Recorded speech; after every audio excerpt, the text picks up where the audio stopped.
Hey, hello everyone. How are you? I'm having a cozy Sunday. I got to celebrate something I just want to share with all of you because it's something in my life. Um, I celebrated my sister getting married yesterday, my youngest sister. So that was so wonderful to celebrate with them. Um, COVID style virtually, and they're saving the big celebration for after COVID. But it was just really nice, and I dressed up anyway. And today is my comfy day, and just yeah, hanging out. But I'm so excited to hang out with you guys this evening. We're starting a new series, and then this one is resetting your balance. So we did our authentic self series, authentic connection, kind of like being able to really dig into. Sorry, my hair is. um, really dig into what it is to be able to unblock what is holding us back and be authentic with ourselves and in our relationships in that way. And what I mean by holding you back is just those things that you have remaining like deeper inside that still need some healing, or the things that you were conditioned from your experiences throughout your life that are kind of showing up in ways that maybe aren't so helpful for you now. And then we're just like looking into how to, like navigate that in a better way and for who we want to be today and as we change and evolve as people. So, this series, Resetting Our Balance, we will do our first episode on mental house cleaning. And so um, it can kind of seem intimidating when you actually stop to realize what are those things that you are thinking and believing about yourself, about your life, about your relationships, about success, about how you see yourself, right? But it doesn't have to be. And so we're gonna talk about that today and how some a practice that you can use to help you kind of do that mental house cleaning and declutter your mind from old ways of thinking that you no longer uh, want to have, so that you can be able to step into a better way of being and feeling about yourself. So yeah, just like kind of from that authentic connection series, like we've talked about a new perspective, and part of this underneath is actually taking us into this mental decluttering, and part of it is because you have to be really honest with yourself about what it is that is the root problem. um, Finding that acceptance, right? That authenticity with yourself is that full self acceptance. And so, a lot of times, our problems that we experience in life have to do with this underlying feeling of not being good enough, or else some kind of level, to one degree or another, lack of self love in a certain area in our lives. And we all experience this. It's part of um, like, unfortunately, like a part of being human. Like, somehow we went from being this tiny baby that knew perfection of itself and of the world and of life, but then to being a person who has to experience problems and navigate them, and then is able to navigate them only according to the examples which were set for us, or the learnings that we've had access to, and then that leading to this underlying feeling of just trying to find this sense of love and acceptance of ourselves in the midst of that. And so, yeah, like, and people who already love themselves can always love themselves even more. And especially as it relates to healing those buried past wounds, like we mentioned, and adapting our understandings and self perception from past experiences as they now show up in our current relationships and as we deal with difficult circumstances and people in our lives today, as we all navigate COVID together right now, right? Like, and so to take a look at some of the beliefs that have been running our inner narrative. It's some people find it hard to kind of go through this clearing out process and bringing up some of those like thoughts and really being honest with ourselves about those is painful, but it's not easy to look at our inner mirror at the thoughts and beliefs and experiences that we don't like that we've experienced, but we have to look at what is there for us to be able to clean it out and to change it, right? And we have to be able to see the spots that are on the mirror. So you know how like when you don't clean your mirror for a while, you like have little splashes of water or whatever, you know, and there's little spots. But then if you don't clean it for a bit, like you just look past those spots and you're still like seeing your reflection, right? It is functioning as a mirror for you. However, it's not the clearest view and perspective of yourself, of your reflection. And so we have to actually see the spots and stop ignoring them and looking past them to be able to then clean it off and have a clear view of who we are, despite those thoughts and beliefs about ourselves that we don't necessarily like. And so, which would be the spots on our mirror, right? Of our inner mirror. So, yeah, and I wanted to share some thoughts too around that. And I had this. Okay, so I came across this post on Instagram. I follow I follow a lot of different psychologists and different sources, and one of them is hashtag inner child healing. And I love the things that they post, and they posted one recently on emotionally regulating ourselves. And as we regulate ourselves, including our thoughts and beliefs and those patterns, then we are able to see something that we don't like and not have to attack it. That goes the same for this sense of looking in the mirror at what is clouding our mind and our thoughts, and seeing something that we don't like, even though it might be painful to realize that you think that, or you think that way about something in your life or about yourself or about others, and you don't have to beat yourself up over it. You don't have to attack yourself, right? The same goes for our relationships with others. Just because we see something we don't like, we don't have to attack it.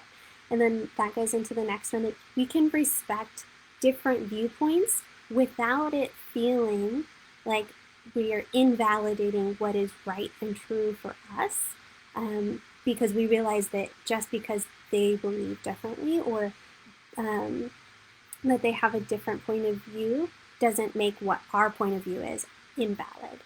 And then if we are self-regulating, we're also able to feel little to no need to blame or punish or control other people's behavior, including our own, right? And we don't always have to blame ourselves or other people. And that sometimes it's just it just is what it is, right? And then that's the point in which you can start to move past it and to have another perspective that allows you to come out with a different outcome from that situation. It's just that sense of acceptance and not punishing yourself or trying to control the behavior, right? It's just acknowledging it and then accepting it and changing it. So, and then the other part is to not need our friends and family to have the exact same perspective. And I honestly struggle with this one. I mean, on all the different levels, like these are all like true for myself as well, and things that I've kind of reflected on and been growing through. But this one is still a bit of a struggle for me. Admittedly, that we don't have to have our friends and family have the same perspective as us in order to love and coexist and support each other. And I don't know why. And that's something I'm exploring still, is just realizing, why is it that I feel like that they have to have the same perspective in order for everything to seem or feel like okay. Um, just something to reflect on. And if you have any thoughts on that, please share.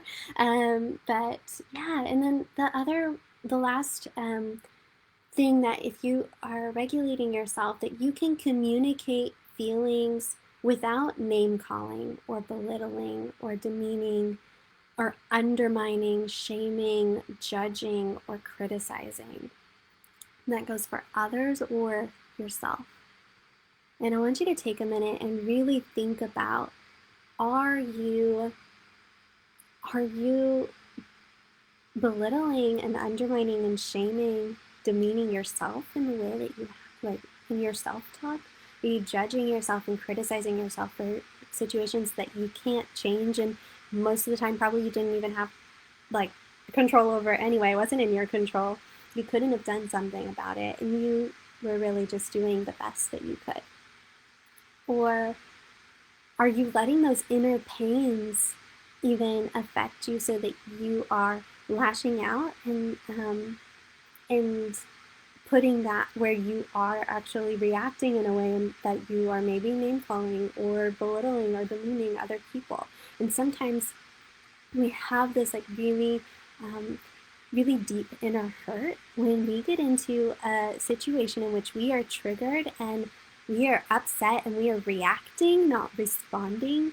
Then we can resort to those things, even though we might feel ashamed to admit it. And so it's natural. And so these are the things that we want to evaluate for ourselves, and then see, okay, what are these things that are true for me right now, that I'm not happy about, not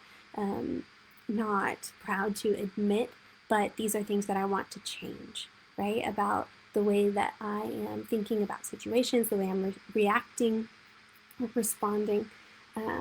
And so part of this is also that when we are regulating ourselves, we're minding our own business, so to speak, of we're minding our own feelings, our own thoughts, and our own behaviors, rather than trying to change or control the feelings or thoughts or behaviors of others.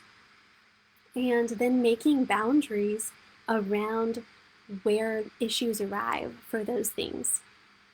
So when we don't regulate ourselves emotionally, mentally, then before responding to someone or something, then we're going to just react to whatever is cycling through of those old narratives and old mental patterns in our head that are there from our past experiences and what we've learned how to react or how to try to protect ourselves, rather than responding to what is actually in front of us in that moment.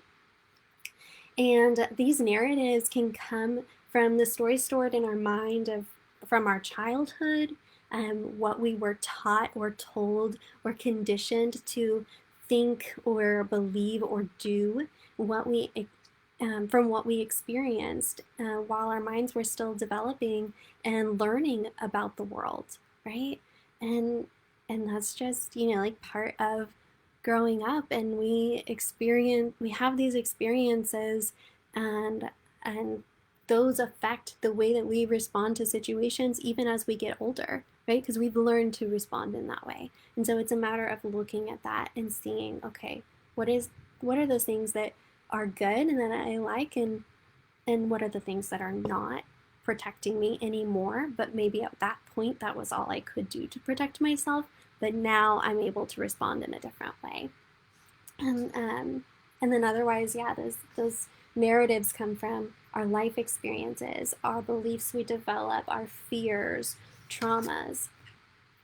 And in other words, if you're triggered negatively by someone or something and you react and attack and lash out, then you're not coping with your own inner pain. And that lashing out that we do sometimes is actually a result of the pain that's inside of us that is unresolved, that is undealt with, and not being listened to maybe by ourselves, that then we're not taking a moment to really evaluate what it is that we're experiencing in that moment, to be able to express our needs in a calm manner and what we feel about that situation in a calm manner. And we take it personally, right? And the other part. Okay, I'm just gonna open this up. There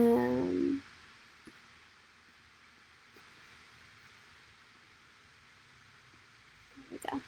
Okay, so I'm sharing these things from this book with you by Louise Hay. So, and it's called You Can Heal Your Life.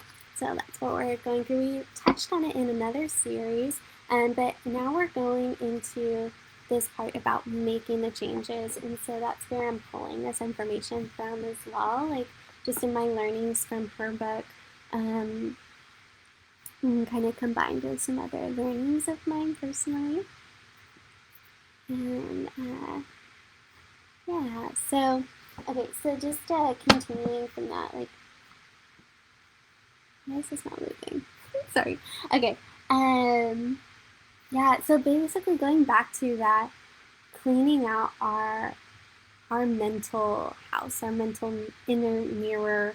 If you want to clean out a room thoroughly, let me just open this, then we have to be able to pick up every single thing and examine it and see what it is, what condition is it in? Do we need it still? Do we want it still? Right? And that's the same that we're going to do with our thoughts and our behavioral patterns, and so on. So that's what we are wanting to do. And there we go. Okay, finally it opened. I'm so glad. So just to finish up the thought from that emotional regulation, mental regulation, is that yeah, like that it reflects our ability to feel our pain and be with it and understand it, and then communicate it and turn it into something more positive and more productive, and something that we can actually have a positive result from, right? And working with others and even with ourselves, right? If we're communicating with ourselves in such a negative way, we're not going to be able to heal from that pain. We're not going to allow ourselves to, because we are so harsh with ourselves. And so struggling to regulate ourselves will only push not only those inner pains like further, just further down, and essentially build them up more inside of us, but also it'll push away others and harm our relationships. And so we're just going to be honest with ourselves. We're going to practice acknowledging what it is that we're experiencing, what is true for us, and then really seeing what we're going to kind of evaluate, like from that kind of inner child within us, of in the sense of reparenting ourselves.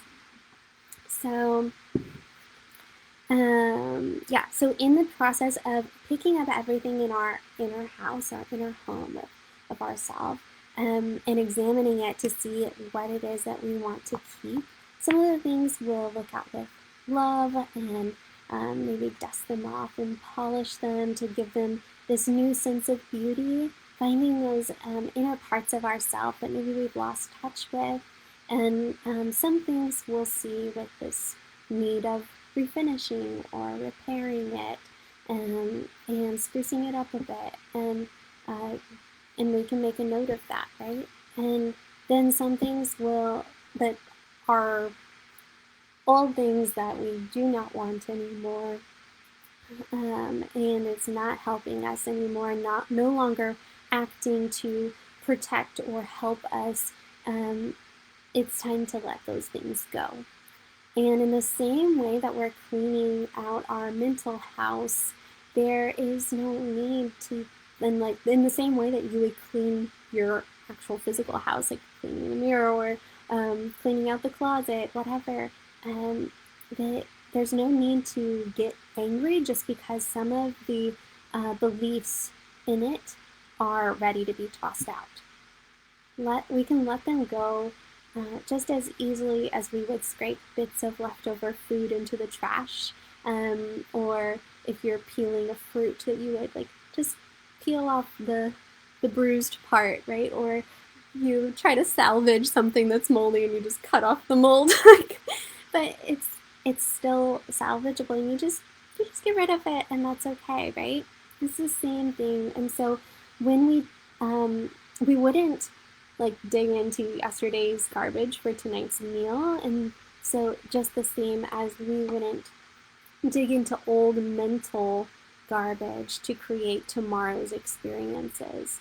And I really love the way that was put in this book. And if a thought or a belief doesn't help us to be the kind of person that we want to be to ourselves and to one another, then we can let it go.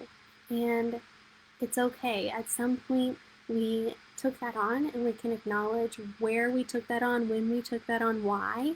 But really, the ultimate, most important thing is just the fact that we have the power to choose to let it go and to choose to create something new within ourselves. And so there were some examples that I thought were really common, really powerful about limiting beliefs, and I want you to consider whether these were true or continue to be true for you. And so, of the negative belief limiting belief that I am not good enough. If we were to examine where it came from, an example could be that a parent who used words like always and never to identify you anytime you made a mistake or did something that they weren't happy with, right? And that you got identified with those things. That was always the case, or never good enough, right?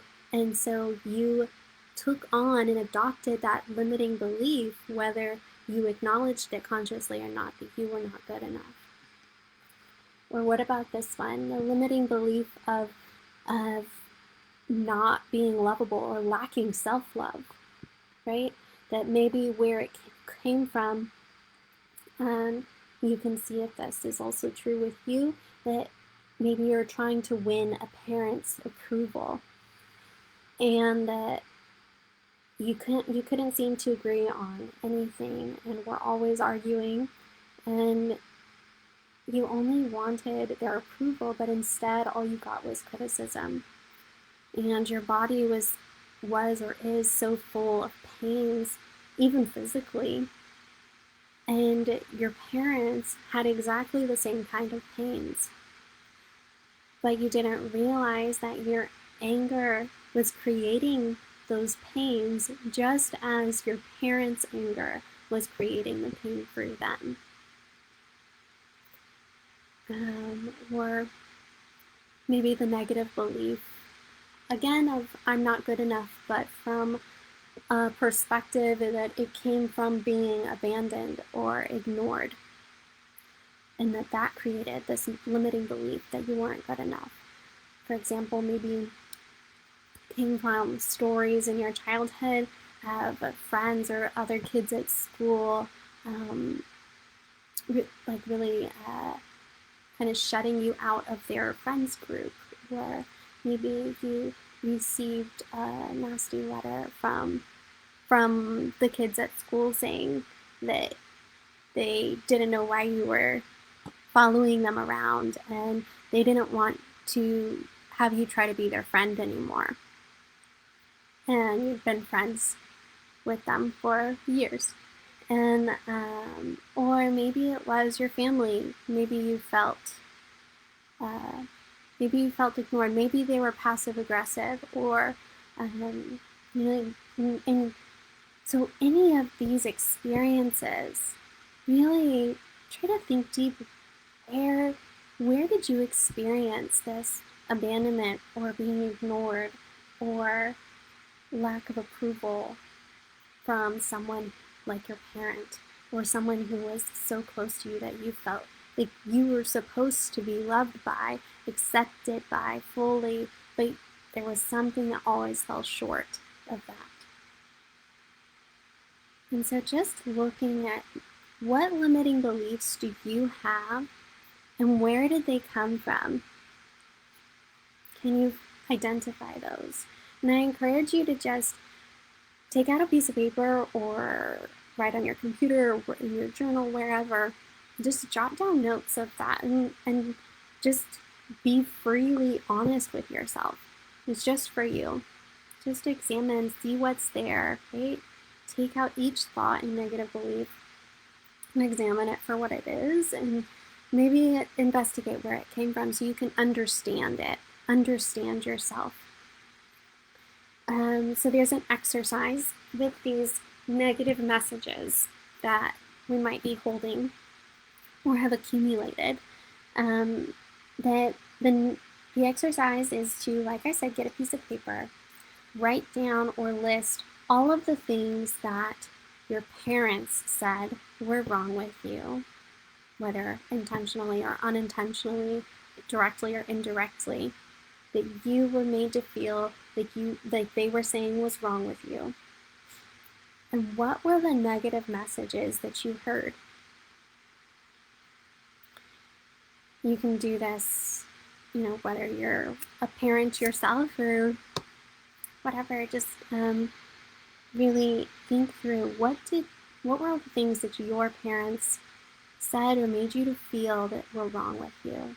And what were the negative messages that were being told by those things?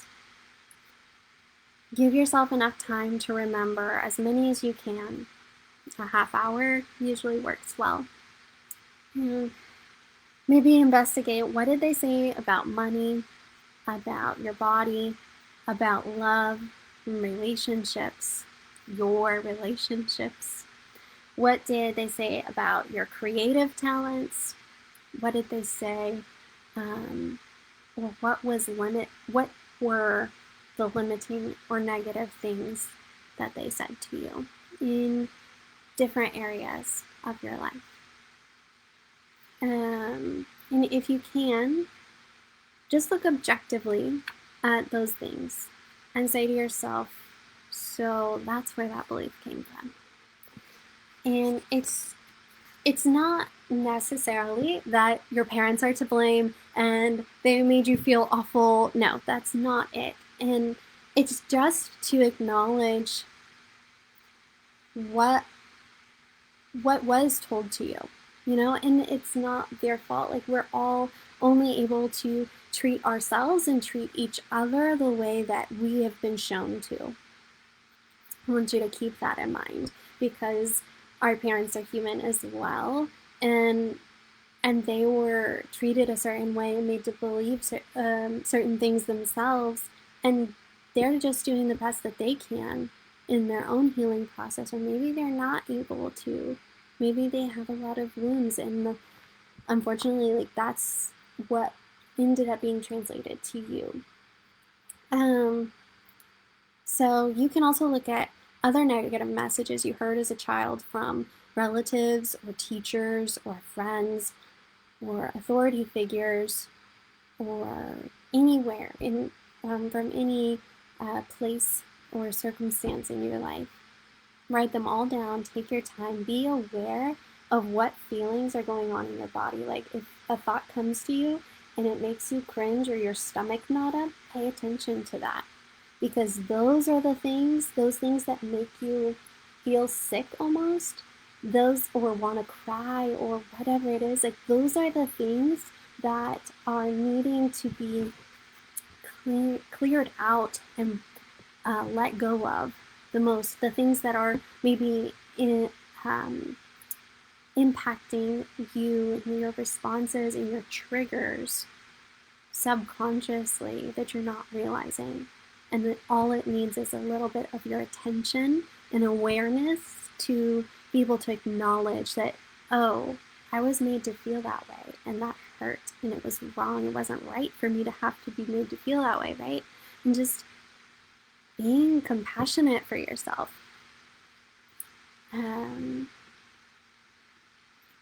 Yeah, so after doing this exercise, what you'll have on your piece of paper or wherever you're writing these things down, are the thoughts that need to be removed from your consciousness.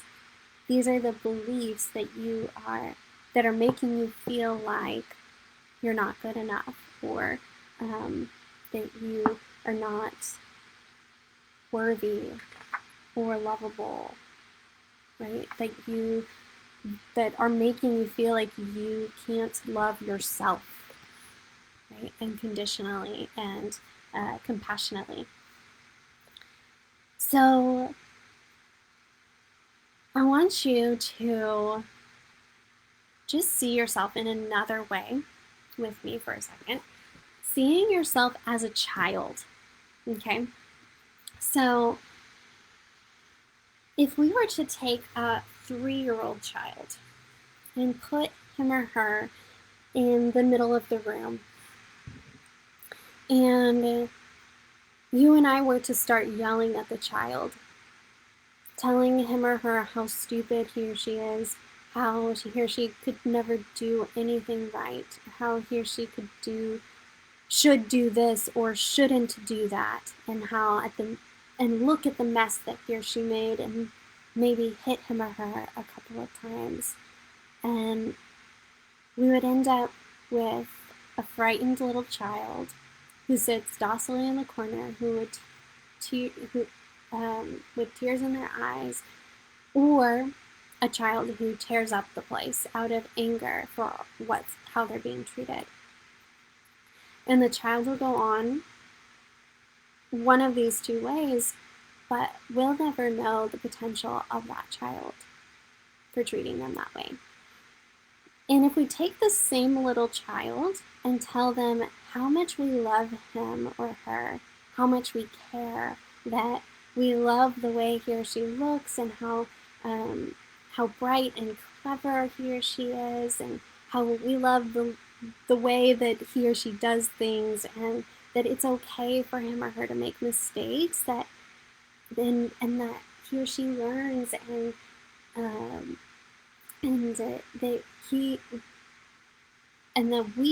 will always be there for them no matter what, then the potential that comes out of that child will blow your mind. And this is proven in research. And I just want you, I don't know if you acknowledged, as I read those two profiles of in situations of how we might treat a child, what came up for you? Like, did you cringe? Did you identify with any of those treatments from your childhood? Each of us has a 3-year-old child within us. And we often spend most of our time yelling at that kid inside of ourselves. And then we wonder why our lives don't work. We're not allowing ourselves, we're treating ourselves in a way which allows us to live up to our potential. We're being too harsh on ourselves. If you had a friend who was always criticizing you, Would you want to be around that person? What about the friend that you are to yourself?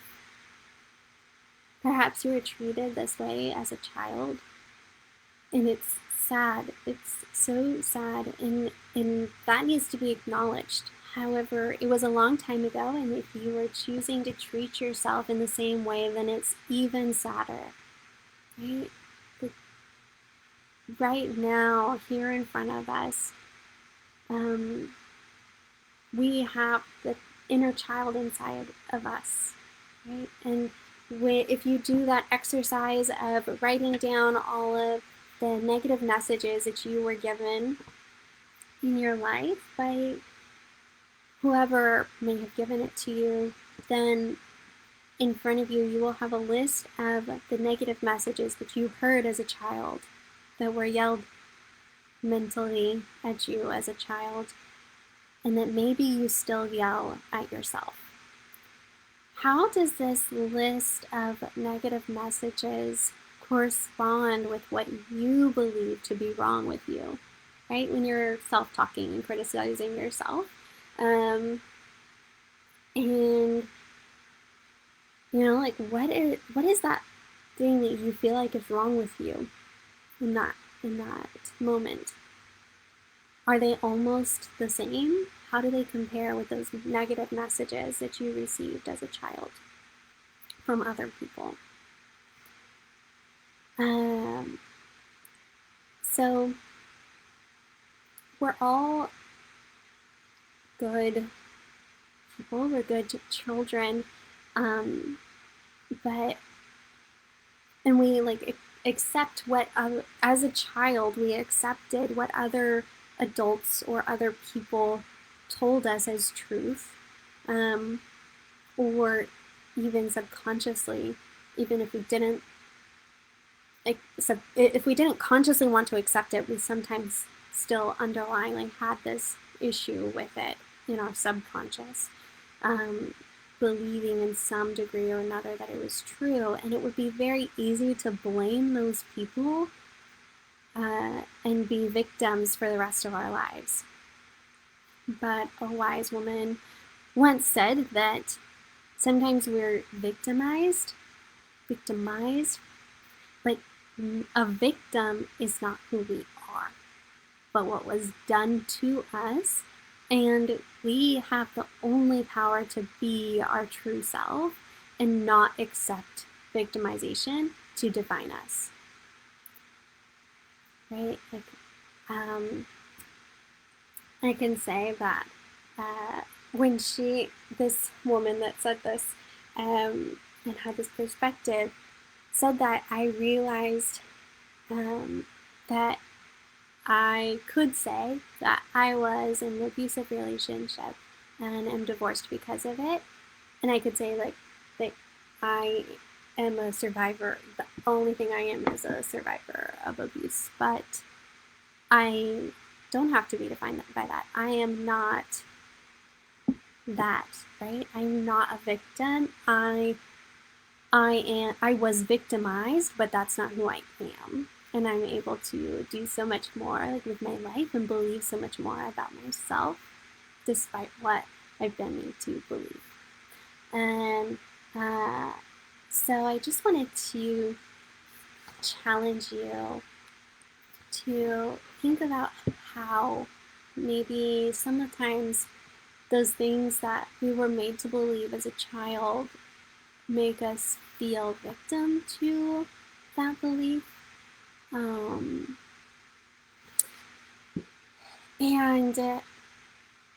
just being able to analyze like where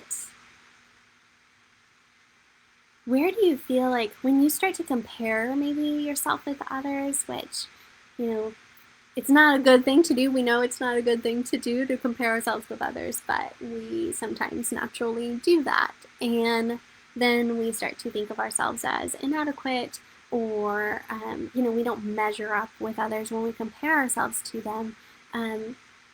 However, what if you were to accept, not accept the belief, the negative message, but to accept yourself and where you're at, acknowledge what happened to you, what you've been through, but then give yourself that freedom and that permission to change it, to be something different, to be something more, or to and and essentially just be where you're at right now.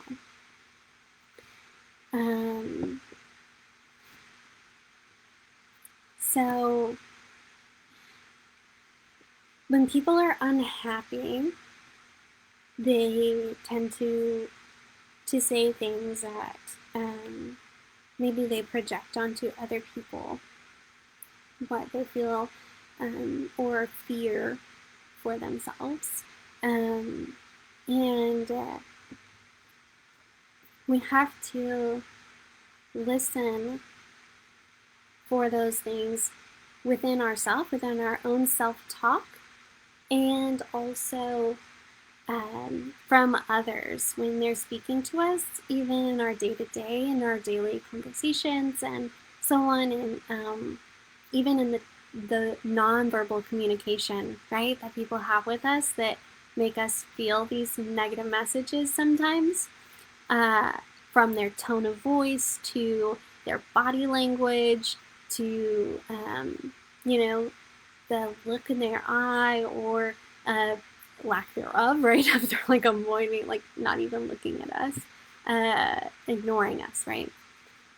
All those things, we have to learn to listen for what is the pain going on inside of them, acknowledging that that is theirs, and then that we don't have to take that on ourselves.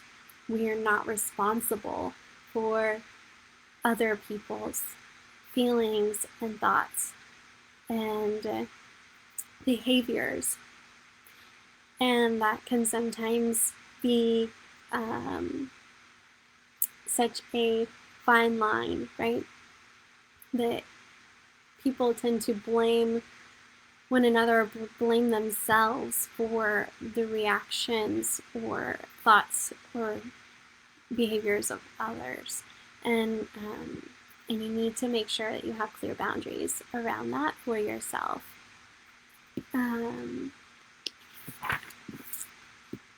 Yeah, and so there is this, I guess, I don't know if it's a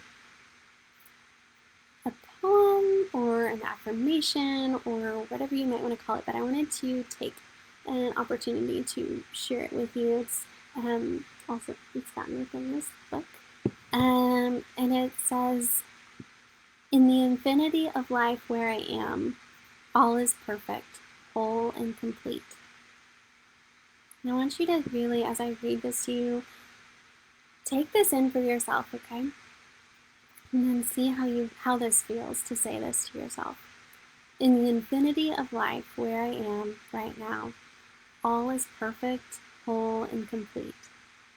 The past has no power over me because I am willing to learn and to change. I see the past as necessary to bring me to where I am today. I am willing to begin where I am right now to clean the rooms of my mental house. I know it does not matter where I start, so I now begin with the smallest and the easiest rooms. And in that way, by starting with the easiest rooms, the smallest ones, I will see results quickly. I'm thrilled to be in the middle of this adventure, for I know I will never go through this particular experience again in the same way that I did before. I am willing to set myself free, and all is well in my world. And how did that feel to think that?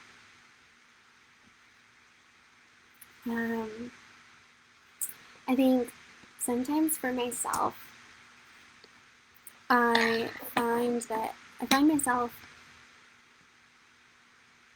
living in the rush of things. Like I feel like there's so much going on all the time, and and I tend personally to live more for others than I do myself, and that's something that I'm working on, to be able to allow myself to even just like I find myself pausing and just realizing, oh, okay, yeah, like I can just, you know, slow down, take a minute for myself, um, and even just like when I'm going to bed, and how like thoughts will like start running through your mind, whether that's to dos or whether that's running through like experiences or conversations you've had with other people throughout the day, and then you kind of rerun those and through your head before you go to sleep. It's helpful to go ahead and just journal those out, or like jot them down somewhere so that it's out of your mind. Like your brain will actually um, consider that taken care of, or at least like stored like away for a later time to deal with. And that'll be helpful. But I found that I was like, just that thought of like, oh my gosh, like I'm living like so much in the mindset of like for other people and doing all these things. I need to just breathe, like to enjoy this moment of life for myself. So I'm just like being open and honest with you guys, like, and that's like one of the things I've been really working on, just for myself. But um, yeah, and so the one of the ways that we continue to do this mental clearing is examining our thoughts, because whatever we find ourselves believing becomes true for us. Um, whatever you believe about your financial situation, whatever you believe about your relationships, about your future, about success, about love, whatever it is, it ends up becoming true for you because that's the way that you are approaching life and approaching your decisions, approaching your reactions and your responses, and you're filtering life through that belief. So just really examining your beliefs, and in acknowledging that a lot of the times it's only a belief that you learned as a child, and now you can identify that and be able to just decide, is that true for you now, and really look at it in light of the entire situation now, and not just in the trigger of the pain and the hurt that you felt maybe when you first experienced that as a child. And then again, in the same way, that if you understand the truth now around that entire belief, then you can create a new belief, and what you believe will seem true for you, and it'll start to change your life and your perspective. And just acknowledging each moment, um, each experience that you have, each trigger, or each time that the same situation kind of shows up, realizing that this is a new way that you're experiencing. Maybe it has remnants of how it happened before, but really you are a different person now, and you are able to handle it in a different way, even if it's just baby steps. But also, like that poem or affirmation said, that we can start with the easy small places, easy small rooms in our mind, and go from there. And the more little successes that you have, the more encouraged that you are going to be for overcoming the big things. And the more that you can realize that other people have overcome this as well, other people have been able to change this in their lives, and or the more times that you can recognize that you have dealt with this before, that you've gotten through this before, that then the more empowered you will feel to be able to do so now, and even more so and in a better way. So just be mindful of your thoughts, catch them as they come up, and ask yourself, is it true? And is it what you want to have running your narrative, right?